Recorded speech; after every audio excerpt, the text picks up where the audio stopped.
Oh, ladies and gentlemen, let's start with this. At this point, I think if someone is claiming to speak directly to one of Jay's parents, and they've confirmed that the voice in Abe's video is Jay, then I don't want to just hear a YT content creator say this without showing the actual message that confirmed it.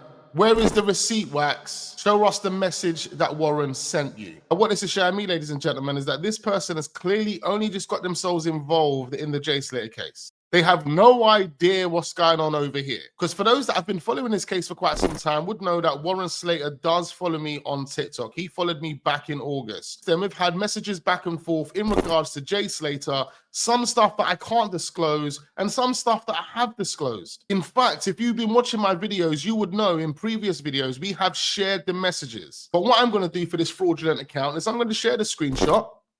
There you go. Of Warren saying, yes, that's my Jay's voice. And that was sent on December the 18th, 2024. There are a few things that I will clean up eventually in another video, because it's like some people will put out some stupid comments. Quote, I quoted this from your music video with no actual context whatsoever. What makes it worse is the fact that they are insinuating that someone like myself would actually go out of their way to make up the fact that Warren confirms that's Jay's voice in that video. Now, one thing we can say is the video is questionable. I still question whether the audio goes with the footage. Now, I've shared that audio with people that have come round to my gaff, and it's split opinion. Some of them believe it could be outside, some of them believe it could be inside. At this moment in time, we don't actually know, but it is questionable. All we can do is go with the fact that Ayob has provided us with this footage, and this footage has Jay's voice in it. Whether Jay's at the Airbnb or not, it has Jay's voice in it. And that's one thing that we can clarify and confirm at this moment in time, that that voice is actually Jay Slater's voice. If we don't believe Jay was at the Airbnb, then where was that audio from? I want you guys to get involved. Comment down below. Let me know exactly what you're thinking. What are your thoughts? Do you think the audio was taken somewhere else and then added to the footage of Rocky sleeping in the car to make it look like Jay was at the Airbnb? Because as we know, what doesn't make sense is the fact that Jay seems hunky-dory in that audio, but then within 45 minutes, he shook, according to Ayob. Now, allegedly, he was texting friends asking if Ayob was sweet. The only friend that could be is Brandon, in my opinion. In fact, Ayob kind of indicated it was his mate, the mate that he met Jay through. And at this point, that mate could have only have been Brandon or Lucy. Either way, it doesn't make any sense. In the audio, Jay come across like he was cool with Ayob, like he was comfortable around him. So how within 45 minutes has this guy started to feel scared, started to feel nervous, want to leave, not be there? Now, in the last video, we spoke about Jay wearing the white t-shirt on the last night of NRG Festival. Now, I've got the full video of Jay and Brad walking towards the strip. I believe this would be the day that Debbie claimed she spoke to Jay and Brad before they headed to the strip.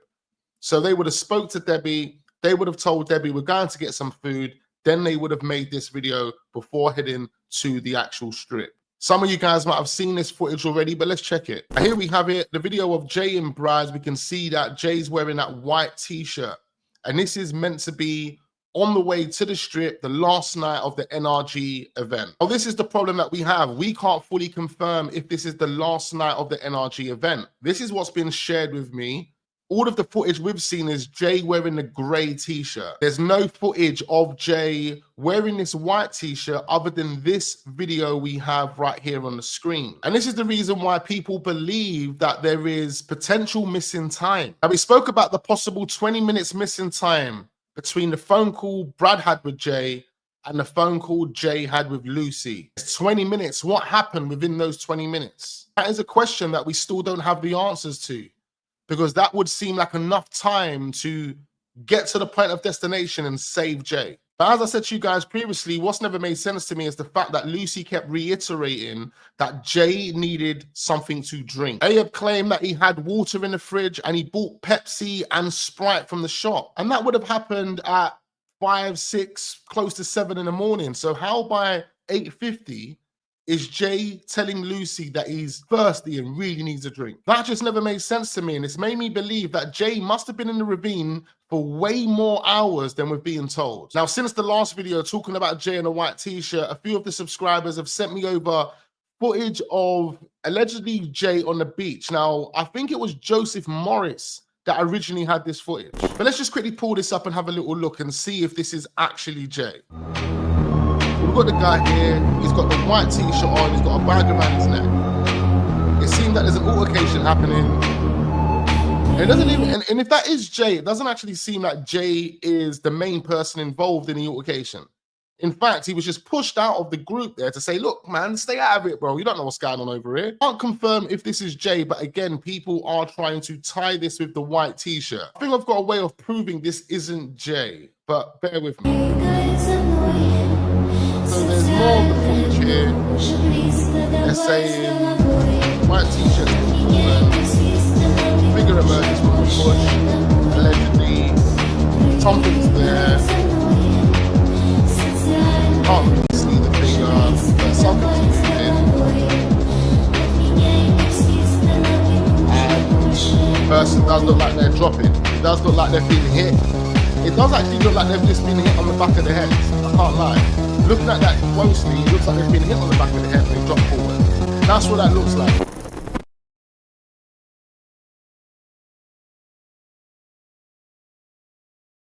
If we go back here and look at Jay here, let's just pause it on Jay. Yeah, they both got white t-shirt on. Yeah, they both got black shorts on. One thing that Jay's got on his shorts is a white stripe. There is some sort of white stripe on Jay's shorts here. Looking at the footage we just see, I couldn't see any white stripe, but it could be the quality of the footage. You know, you couldn't see it clearly, but you saw that he was wearing black shorts. But he does have a white stripe on his shorts. But that's not even the main thing. The main thing for me as to why I would say that isn't Jay at this point, and I could be wrong, is because of the bag. Let's look at this bag closely. The bag that Jay's got around his neck right now, I believe this is an Armani bag. I believe this is an Armani bag that he's got around his neck. And we can see how, like, the bag is a decent sized bag. It's not a small bag. So I'm just going to pull it up.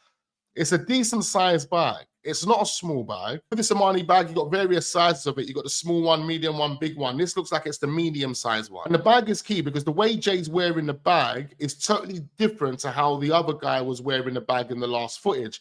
The other guy, the bag seemed to be a bit more close to his chest, and the bag itself seemed to be smaller than the bag that Jay's currently wearing in this video. So on that basis, I don't think that person in the footage is Jay. And the person in that footage, I mean, it doesn't even look like they're the main person involved in the altercation. Clearly, there was an altercation that took place on the beach, and a lot of people believe that it could have been Jay. But as far as we're aware, at this moment in time, ladies and gentlemen, that isn't Jay Slater. I'm still struggling to comprehend this 24 hours missing time, but I'm definitely on board with some form of missing time throughout this case, whether it would be the 20 minutes on the phone call, whether it would be the 3 hours that Duncan Smith mentioned in his recent video.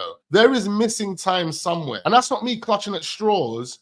You have to be realistic here. The phone call between Brad and Jay, based on Brad's conversation, could have only lasted 2 minutes. Jay's phone died at 8:50 with Lucy. You've got 20 minutes, 18 minutes, 15 minutes of missing time. I remember Lucy screenshotting her call log, sending that over, and her call to Jay, it wasn't Jay to her because she claimed that Jay called her. Her call to Jay was at 8:44.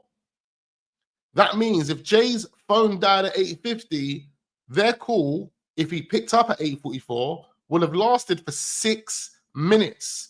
Now, let's be honest, within 6 minutes, there's enough time to understand the situation, to convey information, and to kind of take control of that situation. What doesn't make sense to me is Jay was already cut by the cactus lying in a ditch when Lucy spoke to him. If she called Jay at 8:44 and Brad got the call around 8:30, that's 14 minutes within itself. Based on the conversation that Brad had with Jay, there wasn't really much that Brad told us other than on the phone, he said he's not going all that way. And then he just goes into the actions that he sees Jay making.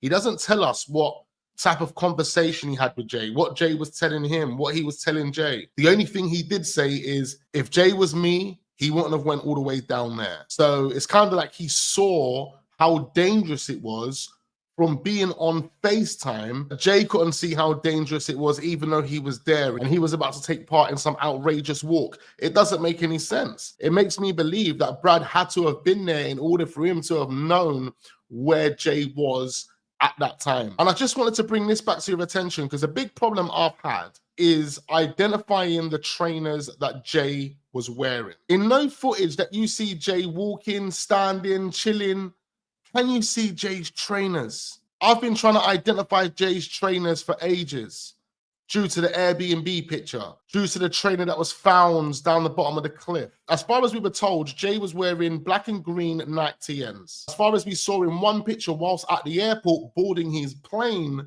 Jay was actually wearing those black and green TNs. Now in the footage where you basically see that black trainer lying on the mountain, people said, oh yeah, that looks like Jay's trainers. In my opinion, that doesn't even look like Nike trainers. Again, I can't verify what trainers Jay was wearing in any other footage because you just don't see any trainers he was wearing. Even in this footage, you can pause it and kind of see what trainers Jay's wearing, but unfortunately, look at Brad's arm. Brad's arm cuts across his trainer. You can't see if Jay's wearing black trainers, white trainers, if it's the TNs, if it's another pair of trainers, you can't even see it. But to a degree, there is a moment here, but it does look like you can see the heel of Jay's trainer. I think it's there, right there. There you go, right there. If you look right at the bottom of the screen, where it says, see you again, you can see the heel of Jay's trainer, and it does look like he's wearing a black trainer, but you just can't identify what type of trainer it is. So again, still a number of unanswered questions in this Jay Slater case, ladies and gentlemen, and this video was to mainly clean up the Warren Slater side of things because people are trying to tag me and call me out. I had to quickly just clean that up because I'm not one of these internet dons that are here trying to make stuff up. I'm here giving you the realness, and we're actually doing this for real. So for those that are on board, much appreciate every single one of you. Make sure you hit the like button. For those that are just here to troll, yeah, just keep tuning in, keep watching the videos. Every little helps. Other than that, I won't be responding to any of you dweebs when you've got your silly comments, but leave them because it does help with the algorithm. Thank you ever so much. But other than that, we've got more content dropping, so make sure you hit the like button, do subscribe to the channel if we are new, turn your notification bells on so you don't miss out on that content, and I look forward to seeing you guys on the next one.